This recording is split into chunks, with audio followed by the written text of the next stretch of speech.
പല area നമ്മളതിനങ്ങനെ distinguish ചെയ്യാൻ പറ്റുമോ അറിയില്ല. ഈ ഹസിൽ കൾച്ചർ, സ്ലോ പ്രൊഡക്ടിവിറ്റി, എസെൻഷ്യലിസം എന്നൊക്കെ പറഞ്ഞിട്ട് കുറേ ജോണറുകളായിട്ട് ഇതിനെ തിരിച്ചിട്ടുണ്ട് നമ്മൾ ഈ പ്രൊഡക്ടിവിറ്റീനെ തന്നെ.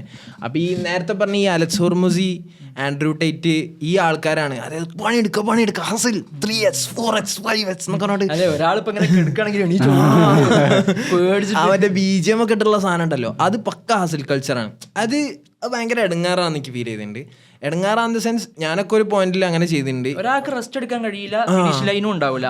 അതായത് ഒരാൾ ജീവിതത്തിൽ എത്ര നേടിയാലും അതിന്റെ അപ്പുറത്തേക്ക് നേടിയ ഒരാളുണ്ട് എന്നുള്ള തോന്നല്.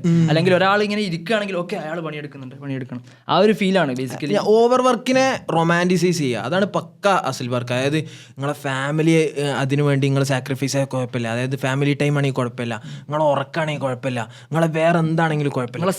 നിങ്ങളെ തടയുന്നെങ്കിൽ വേറെ സാധനം ഞാൻ ഒരു poster കണ്ടിരുന്നേ, if you are 20 or 30 and your main circle is in discussing opening businesses, investing, escaping 9 to 5, fitness, self development, ഇതിനെ കുറിച്ചൊന്നും ചർച്ച ചെയ്യുന്നില്ലെങ്കിൽ then it's time to find a new circle. Your net worth is your net worth എന്നൊക്കെ പറഞ്ഞിട്ട് കുറേ ഇങ്ങനത്തെ പോസ്റ്ററുകൾ ഇഷ്ടം പോലെ കാണും. അതായത് നമ്മളെ റെസ്റ്റ് എടുക്കുന്നത് നമ്മളെ ഏറ്റവും വലിയ കുറവാണ് ഇങ്ങനെയൊക്കെ പറഞ്ഞിട്ട് നമ്മളൊരു ജോലി, പണ്ടൊക്കെ നിങ്ങൾ ശ്രദ്ധിച്ചോണോ അറിയില്ല, പണ്ട് നമ്മളൊരു ജോലി നേടുക എന്നൊക്കെ പറയുന്ന ഒരു പോയിന്റാണ്, ഒരു ഫോക്കൽ പോയിന്റാണ് ലൈഫിൽ, നമ്മളെ ലൈഫ് സെറ്റിൽ ചെയ്യുന്നതിൻ്റെ ഒരു പോയിന്റാണ്. പക്ഷെ ഇന്ന് 9 to 5 എന്ന് പറയുന്ന ഒരാൾക്ക് മതിയാവുന്നില്ല. കാരണം മൾട്ടിപ്പിൾ സ്ട്രീംസ് ഓഫ് ഇൻകം ആണ്, ഡ്രോപ്പ് ഷിപ്പിംഗ്, അഫിലിയേറ്റ് മാർക്കറ്റിംഗ്, അത് ഇത് എന്നൊക്കെ പറഞ്ഞിട്ട് എനിക്ക് അത് പഠിക്കണം.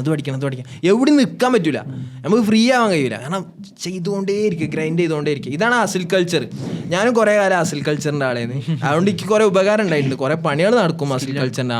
നമുക്ക് പല കാര്യങ്ങളും ചെയ്യാൻ പറ്റും, കുറേ കാര്യങ്ങൾ പെട്ടെന്ന് ചെയ്യാൻ പറ്റും. പക്ഷെ ഇതിൻ്റെ ഒരു പ്രശ്നമുണ്ട്, നമ്മൾ പെട്ടെന്ന് ബേൺ ഔട്ടായി പോവും.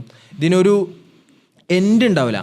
നമ്മൾ ചിലപ്പോൾ നമ്മൾ വല്ല പണിയെടുക്കണേക്കാട്ടി സ്ലോ ആയി പോകും. ചിലപ്പോൾ ഒരാഴ്ചയൊക്കെ മൊത്തം ഇരുന്നിട്ട് രാത്രി 1 മണി 2 മണി വരെയൊക്കെ ഇരുന്ന് ടക്കടക്കടക്കടക്കാറ് വർക്ക് ചെയ്തിട്ട് പിന്നെ ഒരു 3-4 ആഴ്ച മൊത്തം എങ്ങനെ ഇരിക്കും, കിളിവാറി ഇരുത്തിയിരിക്കും. അതാണ് ഇതിൻ്റെ ഒരു പ്രശ്നം. പക്ഷെ